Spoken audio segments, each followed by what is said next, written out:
It's mailbag time as we answer you guys' questions. So let's get to it. You are Locked On Colts, your daily Indianapolis Colts podcast. Part of the Locked On Podcast Network, your team every day.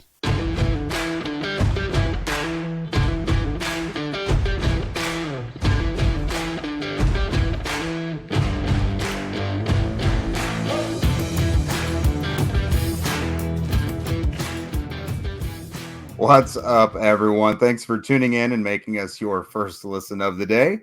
This is your daily podcast covering your Indianapolis Colts, part of the Locked On Podcast Network, your team every day. And if you love professional, crisp, clean intros, my God, this is for you. You guys. You guys mailbag, not your mailbag, you mailbag. Yep. Anyways, I'm Jake Arthur. He is Zach Hicks. You know us from horseshoehuddle.com.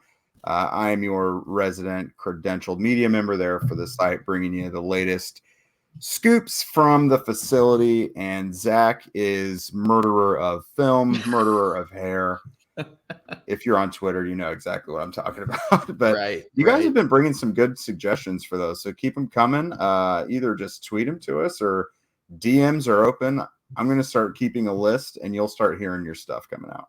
Yeah. Murderer of hair. That's phenomenal. Especially I'm wearing the beanie right now, so you can cover up the lack of hair that I have. But yes, I am the murderer of hair. I have knocked out all of my hair over the years. So that's a good one right there. That's a very good one.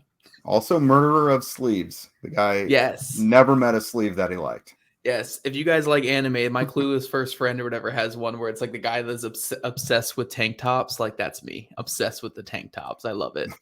Awesome. So today, chill vibes. It's all about you guys.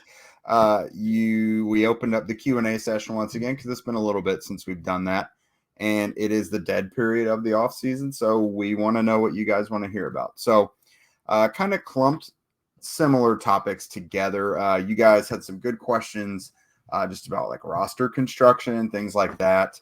We'll also dive into if there's any contract extensions coming down the pike. And then last, a very nerdy segment for Zach that I'm looking forward to. You guys really got into the scheme questions. So O-line scheme, secondary, those are all things that beat Zach's little heart there. So I'm looking forward to him getting to talk about that stuff. Yeah, we'll see if I can actually keep it within the 10 minutes that we have for each segment. We'll see what I can do there. That's showbiz, baby. Whatever. All right, so our first question comes from friend of the show, Stats Matt. He asked, do you think there are positions where the Colts could vary from the normal number of players kept, such as keeping 5 tight ends instead of 4, keeping 4 running backs instead of 3, etc.? So we did think that there were, this year we've talked about it could be a little different in some of the positions. He nailed it right there with some of the tight ends. I think there's like 7 guys who make a really compelling argument to make the roster. Running back is the same way. So, and we've tackled a lot of this in the position by position breakdowns as well. But Zach, looking at it right now, let's start with tight end because that really is one of the more glaring ones. We're pretty sure Mo Alley-Cox we know Jelani Woods is making it. We're pretty sure Mo Alley-Cox and Kylan Granson will be there. But then you open it up to you got your blockers like Pharaoh Brown and Caden Smith, Andrew Ogletree, who was a phenom last summer, is coming off the ACL. Will Mallory, who you drafted in the middle of the draft, who is kind of another stretch tight end. Running back as well, Jonathan Taylor and Zach Moss are obviously there. Evan Hull and Deion Jackson kind of maybe jockeying for the same role. And then Jake Funk, who has been the next man up at running back with Taylor and Moss out this spring. So pretty interesting. What do you think about those two groups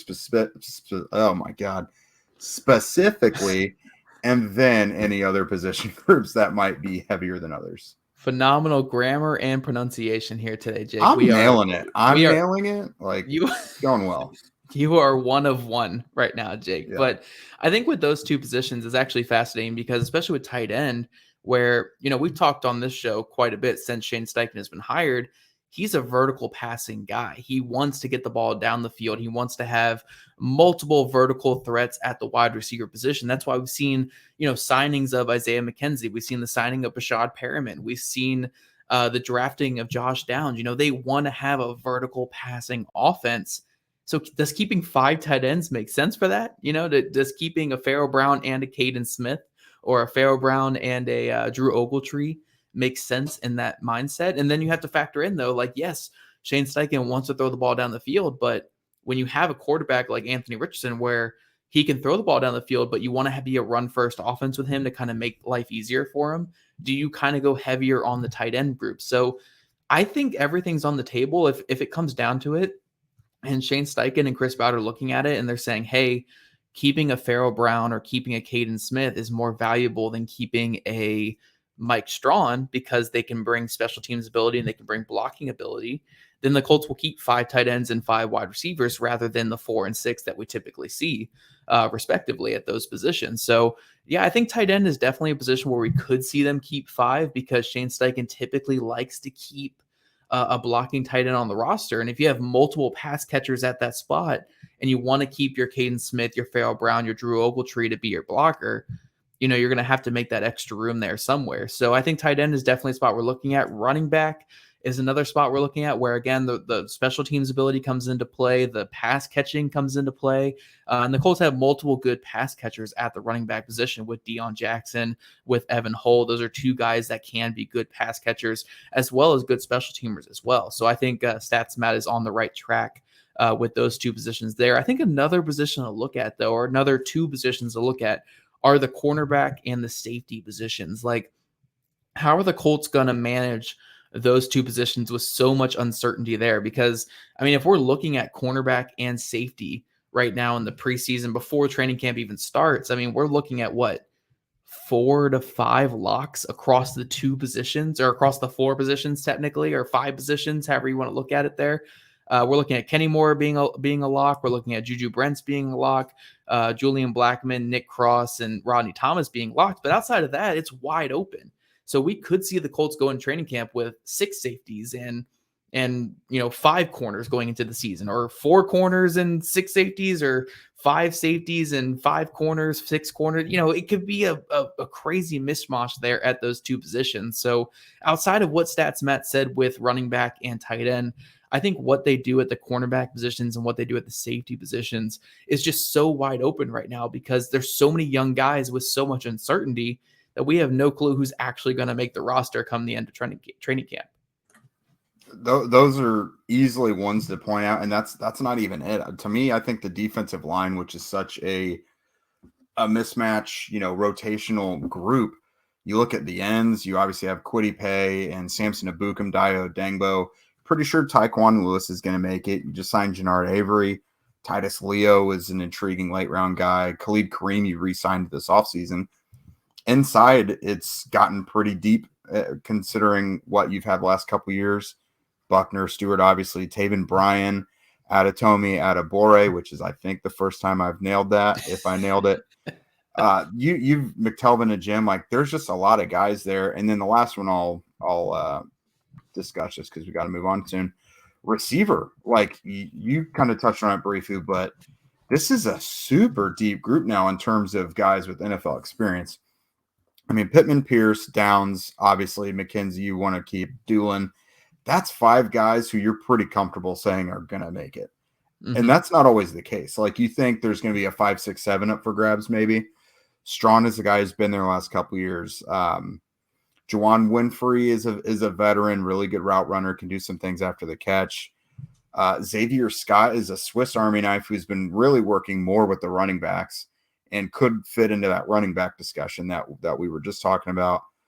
Brashad Perriman, downfield stretcher, has already kind of developed a nice little rapport with Anthony Richardson. There's a lot of names there that can make it. I think this is probably the most wide open the roster has been in a minute, considering what's going to go into training camp, because you've got a new head coach, you've got a lot of newness everywhere, and so many people start over on a new leaf now.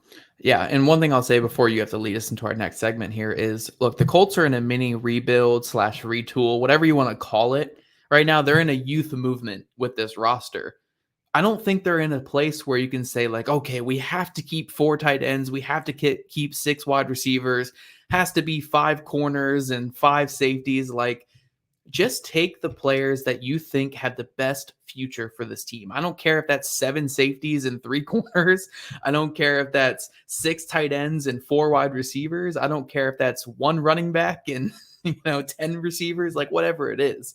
Take the players that you think had the best future potential with this team and just go from there. Like don't get so stuck in we have to keep this amount at each position, because when you're in this retool rebuild where you're not really expecting to compete in year 1, like just keep the talented players in the building and then figure out the rest going forward. So I think that's where the Colts are right now. And I think we could see multiple positions where, we're keeping an obscure amount of players at each position. Yeah, without question. I'm really looking forward to it because, again, there's just not very many guys that you can write off on this roster. Mm-hmm. So next we're going to look into, are there any contract extensions coming down the pike, what have you. But first, a word from our pals over at FanDuel. Baseball season is in full swing, and there is no better place to get in on the action than FanDuel, America's #1 sportsbook. Because right now, new customers get a no-sweat first bet up to $1,000. That's up to $1,000 back in bonus bets if your first bet doesn't win. You guys just go to FanDuel.com/lockedon to join today. So don't miss your chance to snag a no-sweat first bet up to $1,000 when you join FanDuel today. Go to FanDuel.com/lockedon to sign up. FanDuel, official partner of Major League Baseball. Major League Baseball trademarks used with permission. And everydayers, we just wrapped up our positional breakdown series. If you missed any of it, go to YouTube, check out all the positional review playlist. We put it all right there in a beautiful playlist for all of you guys. You can go back and check it. You can even check it throughout the whole regular season just to see like how accurate we actually were in breaking down each of these positions. So again, all you beautiful everydayers who are checking out every single day worth of podcasts, make sure you check those out throughout all of training camp. All right, Jake. So going into segment 2, I think we're going to be touching on some contract extensions, right, Jake? So I think you have a couple questions here on contract extensions, right? Yeah, sure thing. So we got asked about, Jonathan Taylor as well. One of them here from Richardson Season on Twitter. Do you think the Colts and Michael Pittman Jr. agree on a new deal before the start of the regular season? Also, if you had to guess, what do you think the parameters of a potential deal would be, given what we've seen from Pittman over the last 3 years? So I'm going to lump Jonathan Taylor into this too, because those are the 2 biggest names that are in the same spot looking for a deal right now. Contract years, both second-round guys in 2020. So I don't know if it's going to be Pittman, but I think either JT or Pittman probably gets done around the start of training camp. The Colts, their calendar is usually pretty wide open when it comes to these things. We've seen Braden Smith, Nyheim Hines, Shaquille Leonard, those guys have gotten done in the recent past in the summertime, right at training camp or around there. So I don't know if both of them will get done or if it's specifically Pittman, but I think one of the 2 will get done. As far as parameters of the contract goes, I think there's 14 receivers right now making $20 million per year, which is bonkers. And that he's going to probably fit into that. I mean, every time a #1 player at a position gets a new deal, it's always among the richest in the league, whether they are that dude or not. Is he a top receiver? Yes. Like, he can't do it alone. But I think looking at some of the other guys who have made that money, I've got to imagine Pittman is going to get around that as well. Yeah. I'm going to actually throw out a hot take here, Jake. I think Let's hear it. Of the player that is most likely to get an extension by training camp, I don't think it's Pittman. I don't think it's Taylor. I think it's Grover Stewart. I think Grover Stewart's the guy that's most likely to get an extension because I don't think it's going to break the bank. I don't think it's going to be anything absurd. Like, I think it'll be around like 10, 11, 12, maybe 13 million a year for over like 1 or 2 years, just to lock in that team leader, phenomenal player for the team. I don't really see the incentive to knock out the Jonathan Taylor or Michael Pittman Jr. contracts before training camp, because if we look at Jonathan Taylor, the running back market is so dried up that there's really no rush to get that out there, because if you just go crazy and jump on that early and you give him, say, a $13 to $14 million a year contract, he could get injured before this year starts, and you're going to be looking at a really bad contract going forward, because that's always the fear with running backs. So I don't think there's any rush to really get that one out there right away. And then when you're looking at Michael Pittman Jr., this is a really good wide receiver, a wide receiver that's averaged around 100 catches and around 1,000 yards a season each of the last 2 seasons. If you put the 2 seasons together, it's just, when you watch the film and you actually watch him, is he a Jamar Chase? Is he an A.J. Brown? Is he a Devontae Adams type wide receiver? And I would lean towards no. I think he's a good player. I think he's a very good player in a lot of ways. I think he does a lot of really good things for this team, but is he a player you feel comfortable giving $18 to $20 million a year to? I'm just not there yet. And I don't think his overall contract can get so much higher before the season starts, to where, like for instance, say this next year he goes out and has a 90 catch, 1,400 yard season, 12 touchdowns, gets second team all pro. Like, that's the peak of what he could do this year. His contract approximation maybe goes up from 18 million this year to 22 per year. It's really not that big of a climb.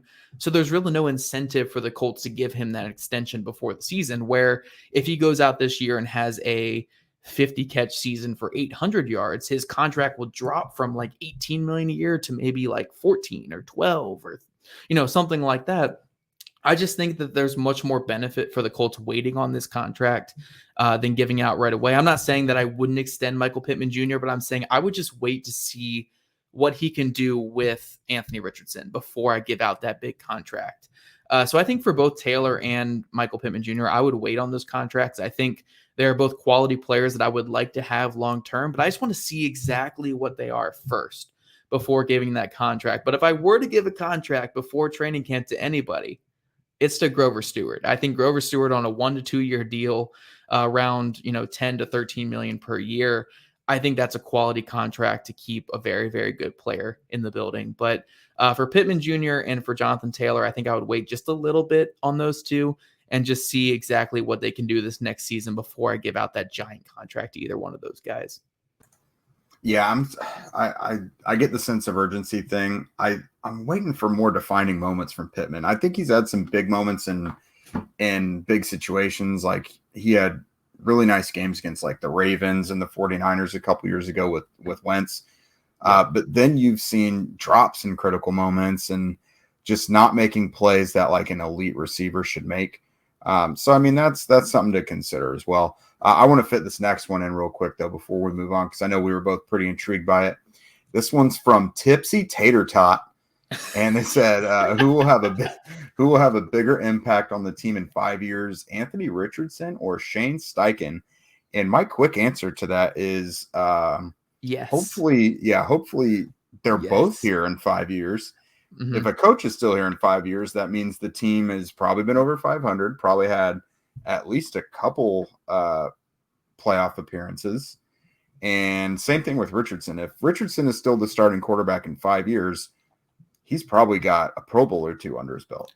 Right. Yeah, no, these two people are very married to each other right now going forward. The success of Anthony Richardson relies on the success of Shane Steichen and vice versa. Like, you cannot have Shane Steichen be this elite coach that's going to be in Indy 5 years from now without Anthony Richardson being some elite quarterback that's going to be in Indy from 5 years in 5 years from now. So it's hard to pick which one, but at the end of the day, what gets the headlines, what gets you at the Super Bowls, what gets you the all-pro nods and the MVPs and stuff, it's the quarterback. So I think on the surface, I'm going to say Anthony Richardson here. I think that's going to be the bigger impact. Again, I was super high on Anthony Richardson throughout the whole draft process. I had him as QB1 from day one.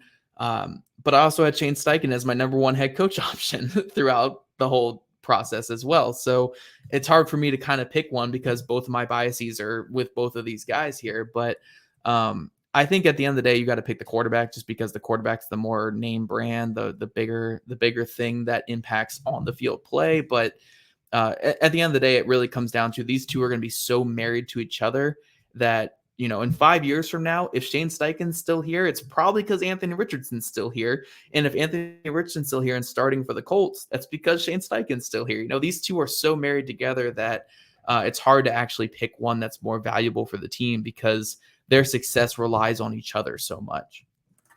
It does, and I think high-level success follows quarterbacks probably a little more than head coaches. And if you Slightly, look at, probably, yeah. Like it's tough. Yeah, well, it's really tough. If you look at head coaches with high-level success, they almost always have that quarterback. Yeah. So I think, but then you have to get into the debate of how much did they make? Egg, yeah, did they make that quarterback? The quarterback make them? It's the Belichick versus Tom Brady thing. Yeah, where we can look back now and say, oh, it's probably Tom Brady, but like, is Tom Brady without Belichick's defense early on? Right. And so it's such an interesting debate there, and I love that question because of that. Mm-hmm. But I think at the end of the day, I think my cop-out answer, my super easy answer that gives me the easy way out is both. Just both, Like, that's the easy one. Yeah. Awesome question, Tater. Keep those coming forever. Yes. So next up, we're going to continue this very on-brand episode for Zach. We're getting into some scheme stuff. So up next, again, you guys had some really intriguing questions about scheme on both sides of the ball. All right, Zach, it's only fitting that we go with our boy Felipe Costa here first. With the new coaching staff and scheme, does the offensive line go away from the angle and aggressive sets, or will it probably remain their teached technique? What would be the biggest reason for the unit to have a better performance this season, whether it's a change in personnel, scheme, or both? And then you hold your horses, because Stephen Perlstein also asked about that and basically differences between a Sparano offensive line versus a Chris Strasser offensive line. So just tie all that together. All right. I'll try to keep this low because I know we have a cornerback question as well, or a defensive back question as well. But I love the question, Philippe and Steven, I believe was the other name, right? Steven? Yeah, Steven, great questions. I absolutely love it. When it comes to pass protection, I'm going to mostly focus on pass protection here with the angle sets and the quick setting and stuff like that. The Tony Sparano offensive line versus the Chris Strasser / Howard Mudd type offensive line. I had the benefit of talking with Jake Witt recently. Jake Witt, the Colts 7th round selection.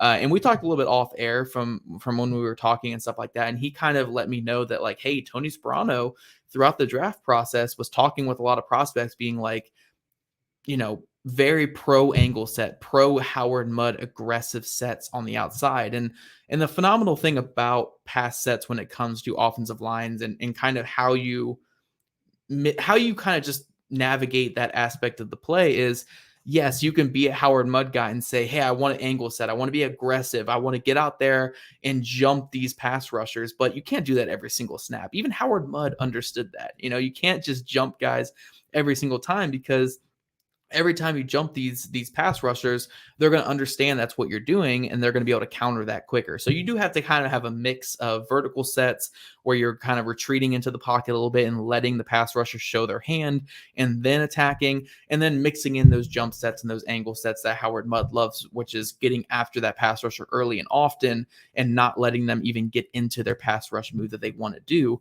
But from my understanding of Tony Sparano Jr., he's going to be very aggressive, very similar to a Chris Strasser, very similar to a Howard Mudd type, where, he wants his offensive tackles to jump set. He wants his offensive tackles to get out there and attack those pass rushers and not let them get any room before they can establish their pass rush move.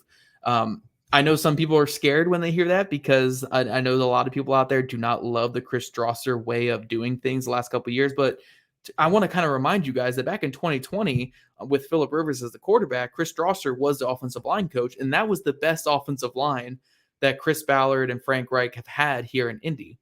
That was the best offensive line. I know 2018 did not allow that many sacks, but they had a great rushing attack that season with Jonathan Taylor, and they also had a very low sack number and very low pressure number with Anthony Costanzo at left tackle, Braden Smith at right tackle, obviously, and then the core three on the inside.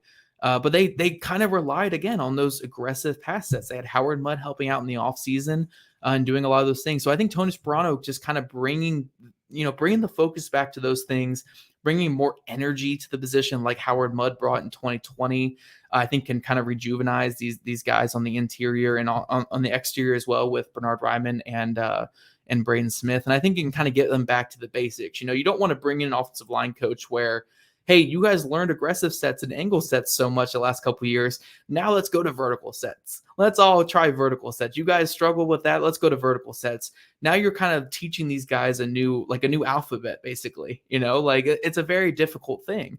So kind of just building off of what they've learned the last couple seasons and just bringing a new energy and a new passion to that.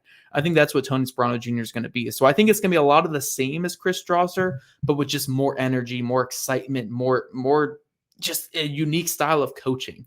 That's what we're really going to get there. So I do think it's going to be similar to Chris Strasser, but I do think there's going to be some differences in just the way that the subject material is taught to these guys.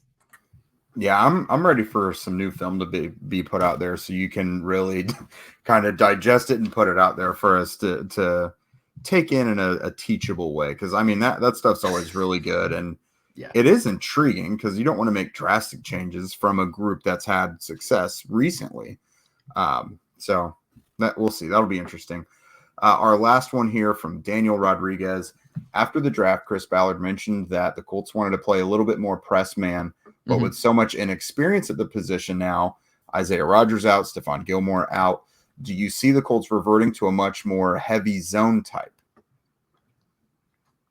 It's actually interesting with Gus Bradley. And I know, again, this starts a Zach ramble on the podcast here. Let's hear it. You guys all love. But when it comes to press man is such a fascinating aspect of playing the cornerback position where when you have a too high safety look, when you have a traditional Matt Eberflus type scheme, or you have a Vic Fangio type scheme where they're going to have that cover 4, that cover 2 type stuff, you can do a lot of press man because you're just rerouting the wide receivers to those safeties over the top. Now, when you have a Gus Bradley type scheme where you have the one safety over the top, those press man corners are kind of on an island. They're going to be a little bit on an island. And does that best suit guys like Juju Brents, like Jalen Jones, where these are 4-5s guys in a league where receivers are running 4-2s and 4-3s? Do you want them in press man and then bailing into that cover 3 drop where they're going to be at a disadvantage unless they're really rerouting those wide receivers at the line of scrimmage?